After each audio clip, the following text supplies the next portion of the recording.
Querido Deus, santo e poderoso, mais um dia que estamos reunidos da Tua presença para lermos mais um capítulo da Tua palavra. Pai, eu intercedo em favor da vida de cada ouvinte que estão aqui, Pai, meditando, aprendendo através desta palavra, as cartas aos Romanos. Senhor, eu rogo para que o Teu Santo Espírito venha nos ensinar, nos dirigir, nos conduzir, aprender conforme é o Teu Evangelho, é a Tua palavra, que esta palavra, Senhor, venha nos edificar. Assim eu te louvo e te agradeço por tudo. Amém. Queridos, graça e paz, hoje nós vamos meditar no capítulo 8, a carta aos Romanos, onde Paulo vai estar falando sobre a vida no Espírito. Já gostei do título. A vida no Espírito. Diz no versículo 1: Agora, porém, já não existe nenhuma condenação para aqueles que estão em Cristo, em Jesus Cristo. Lembrando, meus queridos, que aqui é uma continuidade das leituras anteriores, onde nós aprendemos, a respeito o cristão liberto da lei, a lei e o pecado e a força do pecado. Se você não ouviu, eu sugiro que você ouça, porque está maravilhosa. E este capítulo 8 vai dar continuidade no raciocínio de Paulo, no ensinamento de Paulo. Então, é muito importante que você ouça, não esqueça. Vou voltar à leitura aqui. A vida no Espírito. Versículo 1. Agora, porém, já não existe nenhuma condenação para aqueles que estão em Jesus Cristo. A lei do Espírito, que dá a vida em Jesus Cristo, nos libertou da lei do pecado e da morte. Deus tornou possível aquilo que para a lei era impossível, porque os instintos egoístas, ou seja, o desejo da carne, porque os instintos egoístas a tornaram impotente. Ele enviou seu próprio filho numa condição semelhante à do pecado, em vista do pecado, e assim condenou o pecado na sua carne mortal. Deus fez isso para que a justiça exigida pela lei se realizasse em nós, que vivemos segundo o Espírito e não sob o domínio dos instintos egoístas. Os que vivem segundo os instintos egoístas inclinam-se para os instintos egoístas, mas os que vivem segundo o Espírito inclinam-se para aquilo que é próprio do Espírito. Os desejos dos instintos egoístas levam à morte, ao passo que os desejos do Espírito levam para a vida e a paz. De fato, os desejos dos instintos egoístas estão em revolta contra Deus, porque não se submetem à lei de Deus, e nem mesmo o podem, porque os que vivem segundo os instintos egoístas não podem agradar a Deus. Só uma pausa aqui, lembrando que o instinto egoísta aponta para o desejo da carne, tá bom? Se você não ouviu a leitura anterior ou não se lembra, instintos egoístas aponta para o desejo da carne, tá bom?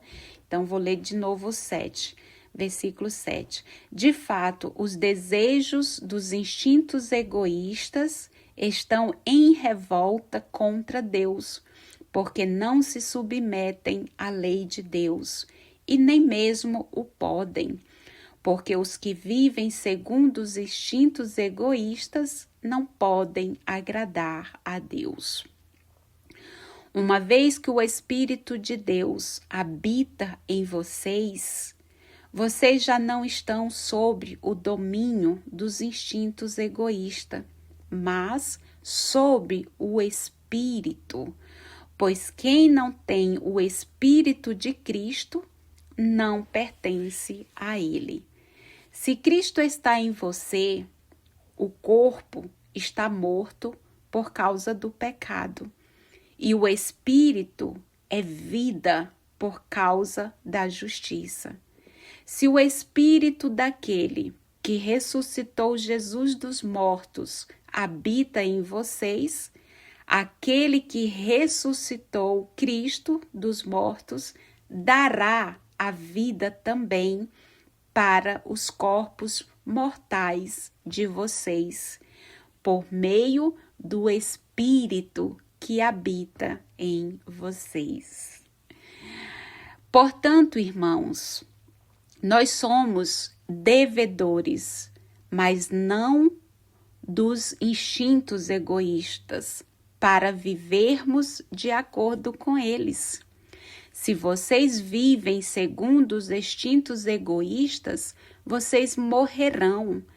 Mas se com a ajuda do Espírito fazem morrer as obras do corpo, vocês viverão. Aleluia. Versículo 14. Filhos e herdeiros. Todos os que são guiados pelo Espírito de Deus são filhos de Deus. Olha que poderoso. Todos os que são guiados pelo Espírito de Deus são filhos de Deus. E vocês não receberam um espírito de escravos para recair no medo, mas receberem um espírito de filhos adotivos, por meio do qual clamamos, Abba, Pai. O próprio Espírito assegura ao nosso espírito que somos filhos de Deus. E se somos filhos, somos também herdeiros. Herdeiros de Deus, herdeiros junto com Cristo, uma vez que, tendo participado dos seus sofrimentos, também participaremos da sua glória. Que maravilha, Senhor! Eu vou ler de novo, me perdoe, mas é para nossa edificação. Filhos e herdeiros, olha o que Paulo nos diz no versículo 14. Todos os que são guiados pelo Espírito de Deus são filhos de Deus. E vocês não receberam um espírito de escravos para recair no medo, mas receberam um espírito de filhos adotivos, por meio do qual clamamos Abba, Pai. O próprio Espírito assegura ao nosso espírito que somos filhos de Deus. E se somos filhos, somos também herdeiros. Herdeiros de Deus, herdeiros junto com Cristo, uma vez que, tendo participado dos seus sofrimentos, também participaremos da sua glória. Versículo 18. Esperando um mundo novo. Penso que os sofrimentos do momento presente não se comparam com a glória futura que deverá ser revelada a nós. Olha que poderoso. Penso que os sofrimentos do momento presente não se comparam com a glória futura que deverá ser revelada em nós. A própria criação espera com impaciência. Gente, é muito forte. A própria criação espera com impaciência a manifestação dos filhos de Deus. Entregue ao poder do nada, não por sua própria vontade, mas por vontade daquele que a submeteu. A criação abriga a esperança, pois ela também será liberta da escravidão, da corrupção, para participar da liberdade e da glória dos filhos de Deus. Sabemos que a criação toda geme e sofre dores de parto até agora. E não somente ela, mas também nós, que possuímos os primeiros frutos do Espírito. Gememos no íntimo, esperando a adoção, a libertação para o nosso corpo. Na esperança, nós já fomos salvos. Ver o que se espera não é esperar. Como se pode esperar o que já se vê? Mas se esperamos o que não vemos, é na perseverança que o aguardamos. Do mesmo modo, também o Espírito vem em auxílio à nossa fraqueza, pois nem sabemos o que convém pedir, mas o próprio Espírito intercede por nós com gemidos inefáveis. E aquele que sonda os corações sabe quais são os desejos do Espírito, pois o Espírito intercede pelos cristãos de acordo com a vontade de Deus. Amém. Versículo 28. O projeto de Deus. Sabemos que todas as coisas concorrem para o bem dos que amam a Deus, daqueles que são chamados segundo o projeto dele. Aqueles que Deus antecipadamente conheceu, também os predestinou a serem conforme a imagem do seu Filho, para que este seja o primogênito entre muitos irmãos. E aqueles que Deus predestinou, também os chamou. E aos que chamou também os tornou justos. E aos que tornou justo, também os glorificou. Versículo 31. Ninguém pode impedir o projeto de Deus. O que nos resta dizer? Se Deus está a nosso favor, quem estará contra nós? Ele não poupou seu próprio filho, mas entregou por todos nós. Como não nos dará também todas as coisas junto com o seu filho? Quem acusará os escolhidos de Deus? É Deus quem torna justo. Quem condena? Jesus Cristo. Ele morreu, ou melhor, que ressuscitou, que está à direita de Deus e intercede por nós? Quem nos poderá separar do amor de Cristo? A tribulação, a angústia, a perseguição, a fome, a nudez, o perigo, a espada?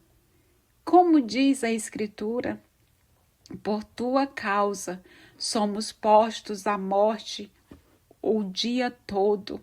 Somos considerados como ovelhas destinadas ao matadouro. Mas em todas essas coisas somos mais do que vencedores por meio daquele que nos amou. Estou convencido de que nem a morte, nem a vida, nem os anjos, nem os principados, nem o presente, nem o futuro, nem os poderes, nem as forças das alturas ou das profundidades, nem qualquer outra criatura, nada nos poderá separar do amor de Deus manifestado em Jesus Cristo, o nosso Senhor. Aleluia! Oh, aleluia. Obrigada, Senhor, por esta palavra maravilhosa de vida, Senhor. Oh, glória. Não sei vocês, meus queridos, mas eu sinto fortemente o amor de Deus me envolvendo, a grandeza da sua majestade. Glórias eu te dou, Senhor. Queridos, eu acabo aqui então de fazer a leitura do capítulo 8 para a glória de Deus. E te agradeço, ó Pai, pelo teu infinito e bondoso amor. Tudo é pela tua graça. Aqui, meus amados, este capítulo, Paulo, meditando aqui nesses versículos de 1 a 13, Paulo nos ensina hoje sobre, a libertação do homem. Essa libertação do homem que foi realizada por Cristo, não como ato vindo de fora, mas como obra que se realiza a partir de dentro. Paulo nos diz que Cristo se encarnou, trazendo o Espírito de Deus para dentro da própria condição humana. Aqui, quando a leitura começa a falar a vida no Espírito, quando ele diz, que agora, porém, já não existe nenhuma condenação para aqueles que estão em Cristo Jesus, que a lei do Espírito que dá a vida em Jesus Cristo nos libertou da lei do pecado e da morte. Então, Paulo, desde o versículo 1 ao 13, ele está nos falando dessa libertação do homem, que foi realizada por Cristo, não como um ato vindo de fora, mas como obra que se realiza a partir de dentro. Cristo se encarnou, trazendo o Espírito de Deus para dentro da própria condição humana, que é dominada pelo egoísmo. Então, Paulo nos ensina que, desse modo, o homem pode seguir a Cristo, que passou da morte para a ressurreição, passando do egoísmo para a doação de si aos outros. Paulo nos ensina ainda, queridos que me ouvem, que a entrada do Espírito de Deus no homem, mediante o nosso Senhor Jesus Cristo, determina uma renovação pela qual o homem sente, pensa, age conforme a vontade de Deus. Ele nos diz que em lugar da lei dos instintos egoístas, ou seja, a lei da vontade da carne, surge então a lei do Espírito, essa lei do Espírito que dá a vida. Então, Paulo está nos dizendo que isso, queridos, trata-se de um novo, de uma situação interior, de um novo dinamismo interior, que com a própria força de Deus liberta todo homem da tirania, a lei do pecado e da morte. Em lugar do pecado ou egoísmo que determina o ser e a ação do homem, existe agora o Espírito, o Espírito ou o amor. Em lugar da morte, Paulo agora nos diz que existe a vida. E ainda ele nos ensina que a unidade entre querer o bem e realizá-lo é recomposta. A situação agora desesperadora do homem, ela é superada. Com isso, as relações sociais elas podem ser refeitas e a estrutura social injusta e opressora, ela agora pode ser superada. E tudo em Cristo. Amém? É muito linda, eu amo a palavra de Deus. Esta palavra hoje está maravilhosamente poderosa para a glória de Deus. Mas quero ainda meditar aqui com vocês o versículo 14 ao 17, quando Paulo fala que, né, filhos e herdeiros, aí ele nos explica que todos os que são guiados pelo Espírito de Deus são filhos de Deus. Olha que coisa poderosa. Eu sou filha de Deus, você é filho de Deus e o Espírito Santo testifica isso dentro de nós. Então, com essa, nos versículos 14 ao 17, Paulo nos mostra aqui que, contrapondo-se ao egoísmo, a ação, então, agora do Espírito cria um novo tipo de relacionamento dos homens entre si e com Deus. Aí ele nos explica, né, esse contraponto ao egoísmo. Ele explica que a ação do Espírito cria um novo tipo de relacionamento nosso com o Senhor, com Deus. Ele explica que a relação de família é o que faz isso acontecer. Nós somos membros da família do Senhor. Agora podemos chamar Deus de Pai. Abba, Pai. Agora podemos chamar Deus de Pai, pois somos os seus filhos. E isso, amados, Paulo nos diz que é a base para as relações sociais compostas. O clima de família se alastra porque todos são irmãos. E aí ele ainda nos fala a respeito da herança, a herança prometida por Deus aos que são guiados pelo Espírito. E nós precisamos deixar da liberdade para que o Espírito nos guie. Porque Paulo nos fala que a esperança prometida por Deus aos que são guiados pelo Espírito consiste em participar da glória, participar do reino de Deus. Mas isso implica a seriedade de um testemunho, como o de Jesus Cristo. Amém?